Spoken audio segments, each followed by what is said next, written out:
Salut à tous, c'est BizBiz. Alors aujourd'hui l'épisode 879 du Zapimage. On commence directement avec un transfert qui s'est fait hier après, on peut dire la fin du mercato. Donc c'est un transfert en qualité joker, on peut dire. Donc c'est l'Olympique de Marseille qui accueille Valentin Rongier donc pour 13 millions d'euros. Donc ça s'était pas fait, on peut dire, dans le temps réglementaire du mercato. Donc ça s'est fait hier en qualité joker. Je sais plus trop ce que ça veut dire, mais bon, on voit que Valentin Rongier arrive du côté de l'OM.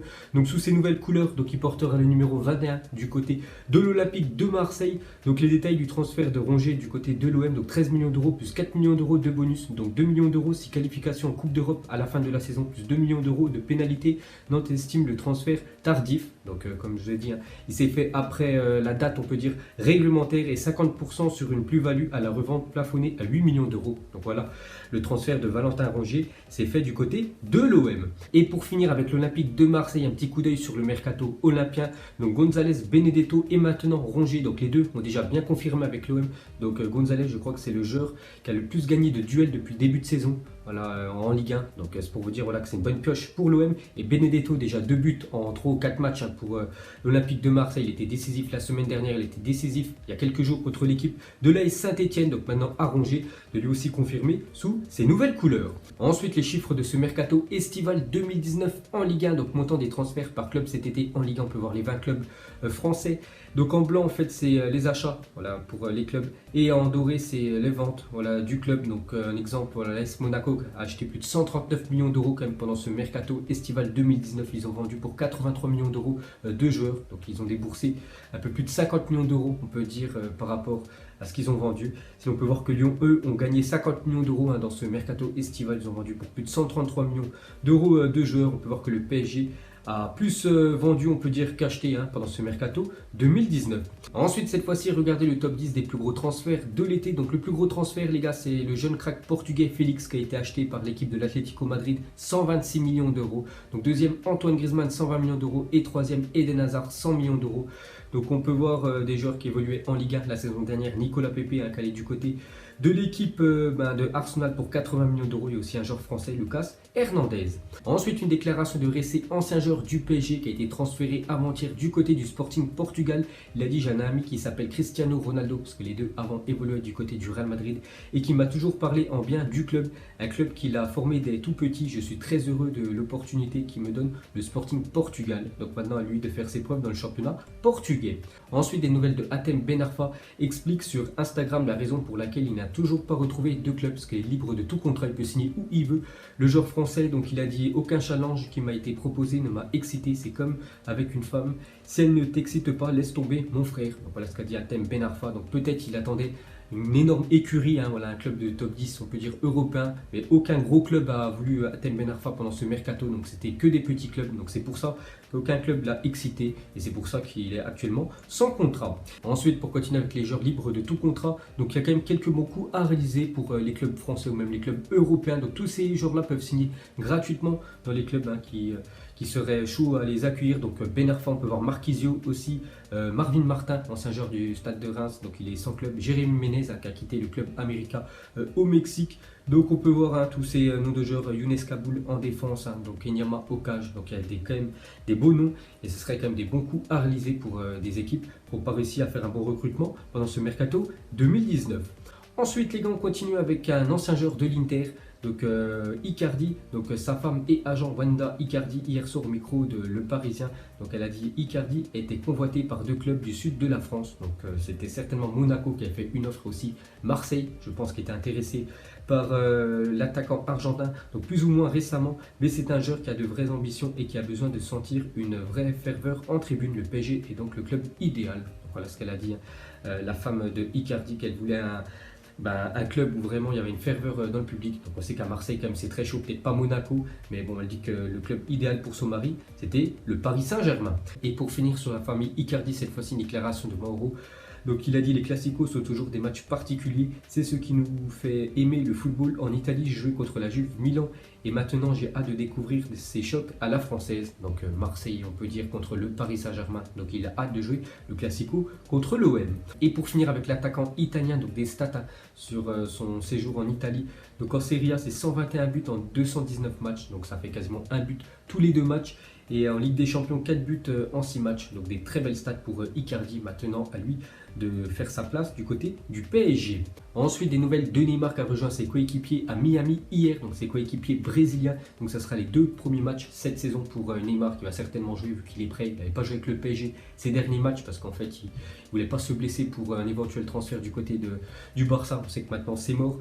Donc les 2 premiers matchs pour cette nouvelle saison pour Neymar, ça sera des matchs avec son équipe nationale. Et pour finir avec Neymar, donc Suarez raconte ses discussions avec Neymar et Messi sur WhatsApp. Donc Suarez, il a dit Neymar a tout fait pour revenir du côté du FC Barcelone. La relation qu'il a avec nous l'aidait beaucoup. Dans une conversation WhatsApp, on parlait de tout. On savait qu'il avait vécu des moments difficiles. Cette conversation était moins fournie ces derniers temps. Donc voilà, on peut voir que Neymar a tout fait pour revenir du côté du Barça. On sait juste que c'est les 2 clubs qui ne sont pas mis d'accord. Bon, après, c'est plutôt logique. Le PSG n'avait pas vendu Neymar 150 millions d'euros alors qu'ils l'ont acheté il y a 2 ans. 222 millions d'euros. Ils avaient fait une grosse perte. Donc c'est pour ça que le transfert n'a pas été réalisé. Donc on entendra parler de son transfert certainement l'été prochain.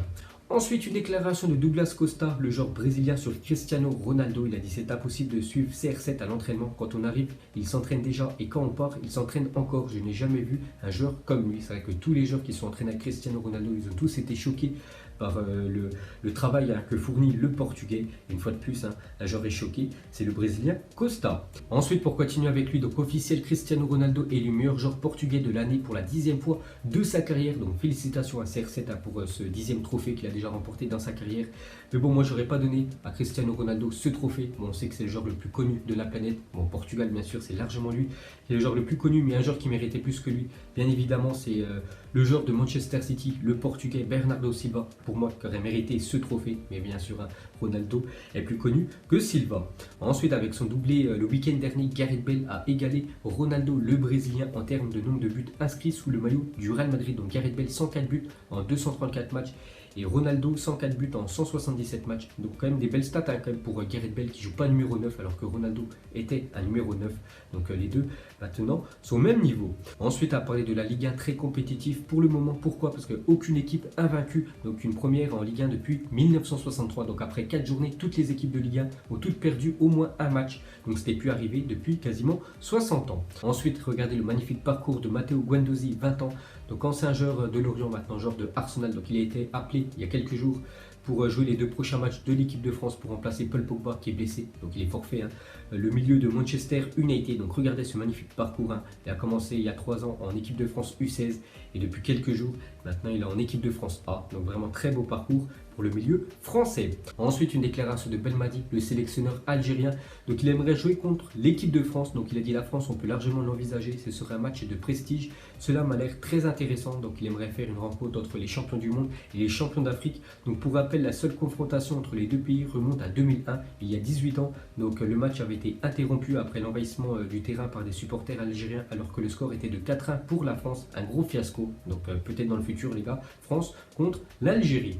Ensuite, on va parler de l'OGC Nice. Le nouveau projet commence très fort. Donc Nice, il y a quelques jours, a été racheté par le groupe Ineos. Donc Jim Ratcliffe a déjà envoyé quelques millions, quand même plus de 52 millions d'euros en une semaine, ce qui est plutôt pas mal. Donc regardez les joueurs qui sont arrivés côté niçois. Donc je pense que vraiment s'ils arrivent à arracher, on peut dire une place qualificative pour une Coupe d'Europe la saison prochaine, que ce soit Ligue des Champions ou l'Europa League. Donc je pense qu'il y aura encore des très belles recrues qui vont arriver côté niçois. Ensuite, des nouvelles de Chiellini qui a été opéré avec succès de sa rupture du ligament croisé antérieur du genou gauche et sera absent 6 mois. Donc bonne nouvelle pour Chiellini, enfin bonne nouvelle, voilà, parce qu'on va dire que son opération s'est très bien passée. Donc maintenant, on peut le voir tout souriant. Donc maintenant, repos pour le joueur italien, peut-être on le verra en 2020. Ensuite, cet échange entre Milner et Mané sur Instagram pour expliquer sa colère. Donc Milner, il a dit « Je suis quasiment sûr que Sadio réagissait au fait que je ne sois pas entré en jeu. » Et Mané a répondu, il a dit « C'est exactement pour ça que je me plaignais. » Donc bien sûr, ça c'est de l'ironie. Donc Mané s'est plaint parce qu'en fait Mohamed Salah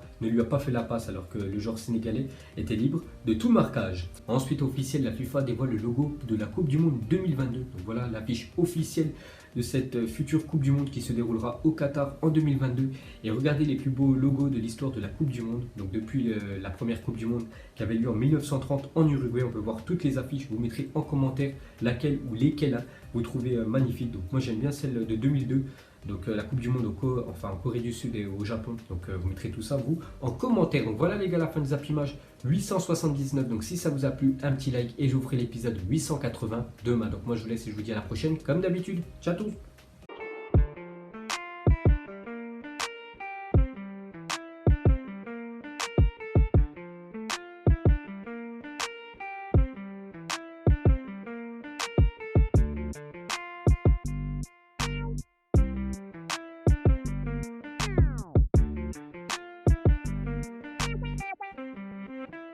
Non-committal.